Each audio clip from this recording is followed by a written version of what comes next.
മക്കളെ എന്തൊക്കെയുണ്ട് വിശേഷങ്ങൾ? എല്ലാവർക്കും സുഖല്ലേ? യെസ്, NMMS എക്സാമുമായി ബന്ധപ്പെട്ടുള്ള നോട്ടിഫിക്കേഷൻ വന്നത് അറിഞ്ഞല്ലോ. അതിന് അപേക്ഷ സ്വീകരിക്കാൻ തുടങ്ങിയില്ലേ?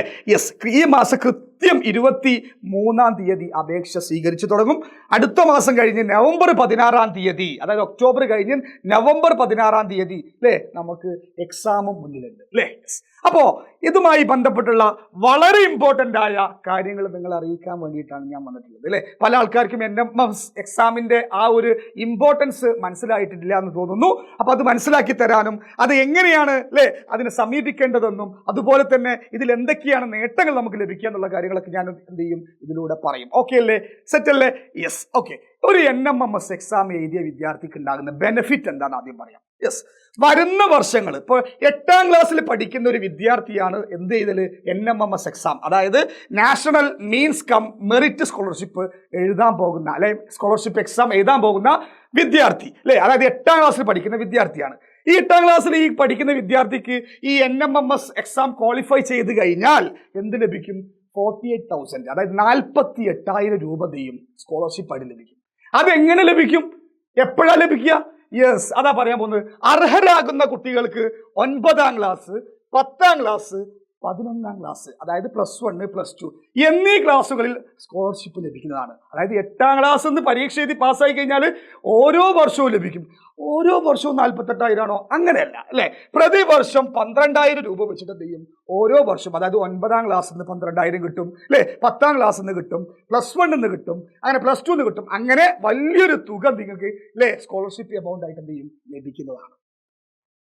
കേട്ടിട്ട് ബേജാറായോ അല്ലേ? അപ്പൊ 12,000 നിങ്ങൾക്ക് തരില്ലടാ, 12,000 തരില്ലേ? അപ്പോൾ അതിൻ്റെതായ ഒരു സീരിയസ്നെസ് നിങ്ങൾക്ക് വേണ്ടേ? ഇപ്പൊ വെറുതെ എഴുതിയാല് പരീക്ഷ പാസ്സാവുമോ? ഇല്ല. കൃത്യമായ സ്ട്രക്ചറോട് കൂടിയിട്ട് പഠിച്ചു കഴിഞ്ഞാൽ മാത്രമേ നിങ്ങൾക്ക് ആ പരീക്ഷ എന്ത് ചെയ്യാൻ പാടുള്ളൂ അല്ലേ, അല്ലെങ്കിൽ പരീക്ഷ എന്ത് ചെയ്യുള്ളൂ? പാസ്സാവാൻ കഴിയുള്ളൂ. അപ്പൊ ആ സ്ട്രക്ചറൊക്കെ കൃത്യമായിട്ട് എഡ്യൂപോർട്ട് നിങ്ങൾക്ക് എന്ത് ചെയ്യും? പ്രൊവൈഡ് ചെയ്യും. അതേപോലെ തന്നെ ആർക്കൊക്കെ, അപ്പൊ എല്ലാവർക്കും കൊതിയായി അല്ലേ, എല്ലാവർക്കും കൊതിയായി 12,000 റുപ്യ വെച്ചിട്ട് എന്ത് ചെയ്യും? ഓരോ വർഷവും കിട്ടുമ്പോൾ എല്ലാവർക്കും നിങ്ങളെ മനസ്സിലുള്ള പൂതികളും അല്ലെ അതുപോലെ താല്പര്യങ്ങളൊക്കെ നിങ്ങൾക്ക് എന്ത് ചെയ്യാൻ പറ്റും? നിറവേറ്റാൻ പറ്റും അല്ലേ 12,000 രൂപ വെച്ചിട്ട്. യെസ്, അങ്ങനെയാണെങ്കിൽ ആർക്കൊക്കെ NMMS എക്സാം എഴുതാം? നമുക്കൊന്ന് പരിചയപ്പെട്ടാലോ? ആർക്ക് എഴുതാൻ പറ്റും? എനിക്ക് എഴുതാൻ പറ്റുമോ? ഞാൻ 8ാം ക്ലാസ്സിലല്ലല്ലോ പഠിക്കുന്നത്. അപ്പൊ 8ാം ക്ലാസ് പഠിക്കുന്ന കുട്ടിയാണ് NMMS എക്സാം എഴുതുക. അത് എല്ലാവർക്കും അറിയാം അല്ലേ. അപ്പൊ നോക്കാം. യെസ്, യോഗ്യത സംബന്ധിച്ച നിർദ്ദേശങ്ങൾ, അതായത് ഒരാള് NMMS പരീക്ഷ എഴുതണമെങ്കിൽ അയാൾക്ക് വേണ്ട യോഗ്യതകൾ എന്താണെന്ന് ആദ്യം അറിയണം അല്ലേ. യോഗ്യത: സംസ്ഥാനത്തെ ഗവൺമെന്റ് എയ്ഡഡ് സ്കൂളുകളിൽ അധ്യയന വർഷം, അതായത് 8ാം ക്ലാസ്സിൽ പഠിക്കുന്ന കുട്ടികൾക്ക് national means cum merit scholarship പരീക്ഷയിൽ പങ്കെടുക്കുവാൻ അല്ലെങ്കിൽ അപേക്ഷിക്കാൻ പറ്റും. അതായത് ഗവൺമെന്റ് എയ്ഡഡ്, അതാണ് നിങ്ങൾ ശ്രദ്ധിക്കേണ്ടത് അല്ലെ. ഗവൺമെന്റ് എയ്ഡഡ് സ്കൂളിൽ പഠിക്കുന്ന മക്കൾക്കാണ്, അതും ഏത് ക്ലാസ്സിൽ? 8ാം ക്ലാസ്സിൽ പഠിക്കുന്ന മക്കൾക്കാണ് എന്ത് എഴുതാൻ പറ്റുക? NMMS എക്സാം എഴുതാൻ പറ്റുക. സംശയമൊന്നും വേണ്ട. ആർക്കൊക്കെ എഴുതാൻ പറ്റൂല? സംസ്ഥാന സർക്കാർ നടത്തുന്ന റെസിഡൻഷ്യൽ സ്കൂളുകൾ, പിന്നെ മറ്റ് അംഗീകൃത സ്കൂളുകൾ. മറ്റ് അംഗീകൃത എന്ന് പറഞ്ഞാൽ ഇപ്പോൾ അൺഎയ്ഡഡ് ഉണ്ടാവും, പക്ഷേ അത് ഗവൺമെന്റ് അംഗീകൃതമായിരിക്കും ഉണ്ടാകുക. പക്ഷേ ആ സ്കൂളിൽ പഠിക്കുന്ന കുട്ടികൾക്കും എഴുതാൻ പറ്റില്ല. കേന്ദ്രീയ വിദ്യാലയം, ജവഹർ നവോദയ വിദ്യാലയം എന്നിവിടങ്ങളിൽ പഠിക്കുന്ന കുട്ടികൾക്ക് അപേക്ഷിക്കാൻ അർഹത ഉണ്ടായിരിക്കില്ല. മനസ്സിലായോ? അപ്പൊ എന്താണ്? സംസ്ഥാന സ്കൂൾ നടത്തുന്ന അല്ലെ സംസ്ഥാന സർക്കാർ നടത്തുന്ന റെസിഡൻഷ്യൽ സ്കൂളുകൾ, മറ്റ് അംഗീകൃത സ്കൂളുകൾ, കേന്ദ്രീയ വിദ്യാലയം, ജവഹർ നവോദയ അങ്ങനത്തെ സ്കൂളുകളിലൊക്കെ പഠിക്കുന്ന മക്കൾക്കൊന്നും എന്ത് ചെയ്യാൻ പറ്റൂല? NMMS എക്സാമിന് അപേക്ഷിക്കാൻ പറ്റൂല. പിന്നെ ആർക്ക് അപേക്ഷിക്കാൻ പറ്റും?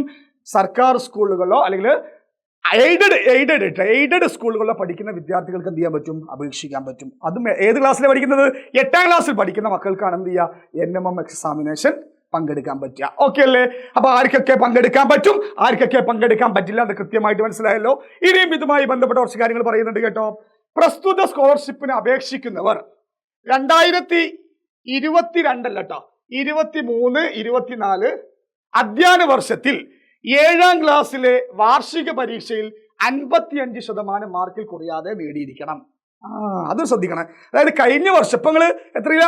8ാം ക്ലാസ്സിലാണ് അല്ലേ. നിങ്ങൾ കഴിഞ്ഞ വർഷം, അതായത് 7ാം ക്ലാസ് പഠിക്കുന്ന സമയത്ത് നിങ്ങൾക്ക് വാർഷിക പരീക്ഷ അവസാനത്തെ പരീക്ഷയിൽ എത്ര ശതമാനം മാർക്ക് വേണം? 55% മാർക്ക് വേണം. അതൊക്കെ ഈസി ആയിട്ട് വാങ്ങിക്കൂടടാ. എന്താ നിങ്ങൾ പറയണത്? 55% മാർക്ക് നിങ്ങൾക്ക് കിട്ടൂലേ? തീർച്ചയായിട്ടും കിട്ടും. അപ്പോൾ എന്തായാലും നിങ്ങൾക്ക് എന്ത് ചെയ്യാൻ പറ്റും? NMMS എക്സാമിനേഷൻ എന്ത് ചെയ്യാൻ പറ്റും? എഴുതാൻ പറ്റും. ഗവൺമെന്റ് സ്കൂളിൽ പഠിക്കുന്ന മക്കളാണോ? ആണോ? യെസ്. എയ്ഡഡ് സ്കൂളിൽ പഠിക്കുന്ന മക്കളാണോ? നിങ്ങൾക്ക് എന്ത് ചെയ്യാൻ പറ്റും? അല്ലേ? 55% കൂടുതൽ മാർക്ക് നിങ്ങൾക്ക് 7ാം ക്ലാസ് ലഭിച്ചിട്ടുണ്ടെങ്കിൽ നിങ്ങൾക്ക് തീർച്ചയായിട്ടും എന്ത് ചെയ്യാം? NMMS എക്സാമിനേഷനിൽ പങ്കെടുക്കാം. പിന്നെ SC/ST കുട്ടികൾക്ക് ഒരു ആനുകൂല്യം ഉണ്ടാ, അവർക്ക് 50% മതി. വേറൊരു അനുകൂല അനുകൂല സാഹചര്യം വരികയാണ് SC/ST മക്കൾക്ക് അല്ലേ. എത്രയാണ്? 50% മാത്രം മതി. മറ്റവർക്ക് 55, റിസർവേഷനാണ് 55% അല്ലേ. അത് മറ്റുള്ള SC/ST അല്ലാത്ത മറ്റുള്ളവർക്ക് 55%, SC/ST ഉള്ളവർക്ക് 50%. പിന്നെ ശ്രദ്ധിക്കേണ്ട വളരെ ഇമ്പോർട്ടന്റ് ആയ കാര്യമാണ് കേട്ടോ. രക്ഷിതാക്കളുടെ വാർഷിക വരുമാനം 3.5 ലക്ഷം രൂപയിൽ നിന്നും അധികരിക്കുവാൻ പാടില്ല. അപ്പൊ നമ്മുടെ വാർഷിക വരുമാനം എങ്ങനെ നോക്കുക? നേരെ അക്ഷയക്ക് വിട്ടോ. അക്ഷയയിൽ ചെന്ന് കഴിഞ്ഞാൽ ഇൻകം സർട്ടിഫിക്കറ്റ് അപേക്ഷിക്കുക. അച്ഛന്റെ പേരിൽ ഇൻകം സർട്ടിഫിക്കറ്റ് അപേക്ഷിക്കുക, വരുമാന സർട്ടിഫിക്കറ്റ് അപേക്ഷിക്കുമ്പോൾ വില്ലേജ് ഓഫീസർ എന്ത് ചെയ്യും? നിങ്ങൾക്ക് ഒരു സർട്ടിഫിക്കറ്റ് തരും. ആ സർട്ടിഫിക്കറ്റിൽ 3.5 ലക്ഷത്തിന്റെ മുകളിലേക്കാണ് എമൗണ്ട് എങ്കിൽ നിങ്ങൾക്ക് ഒരിക്കലും എന്തില് പങ്കെടുക്കാൻ പറ്റില്ല? NMMS എക്സാമിനേഷനിൽ പങ്കെടുക്കാൻ പറ്റില്ല. പൊതുവേ സ്കോളർഷിപ്പ് കൊടുക്കുന്നത് എന്തിനാ? പഠിക്കാൻ അല്ലേ. അതായത് കുട്ടികൾക്ക് പഠിക്കാൻ കഴിയാത്തതുകൊണ്ട് നമ്മൾ കുറച്ച് പൈസ കൊടുത്തിട്ട് പഠിപ്പിക്കുകയാണ് ഗവൺമെന്റ് അല്ലേ. അപ്പോൾ പൈസ ഉള്ളവർക്ക് എന്തിനാ സ്കോളർഷിപ്പ്? അതാണ് ഈ ഒരു സാഹചര്യത്തിന്റെ പ്രാധാന്യം. അതായത് രക്ഷിതാക്കളുടെ വാർഷിക വരുമാനം 3.5 ലക്ഷം രൂപയിൽ നിന്നും അധികരിക്കാൻ പാടില്ല. 3.5 ലക്ഷത്തിന് മുകളിലൊക്കെ ഉള്ള ആൾക്കാർ പിന്നെ സ്കോളർഷിപ്പ് വേണം, അവർക്ക് പഠിപ്പിക്കാൻ വേണ്ട. അതുകൊണ്ടാണ് അങ്ങനെ ഒരു സംവിധാനം ഒരുക്കിയിട്ടുള്ളത് അല്ലേ. ഓക്കെ അല്ലേ? യെസ്. ഇനി സംസ്ഥാനത്തെ ഗവൺമെന്റ് എയ്ഡഡ് സ്കൂളിൽ പഠിക്കുന്ന കുട്ടികൾക്കാണ് നാഷണൽ മീൻസ് കം മെറിറ്റ് സ്കോളർഷിപ്പിന് അർഹതയുള്ളത്. ഓൾറെഡി പറഞ്ഞതാണ്. പിന്നെ ആയതിനാൽ NMMS പരീക്ഷയിൽ യോഗ്യത നേടിയ വിദ്യാർത്ഥി തുടർന്നുള്ള ക്ലാസ്സുകളിലും ഗവൺമെന്റ് എയ്ഡഡ് സ്കൂളിൽ പഠിക്കുന്നതെങ്കിൽ മാത്രമേ സ്കോളർഷിപ്പ് തുക അനുമതി നൽകുകയുള്ളൂ.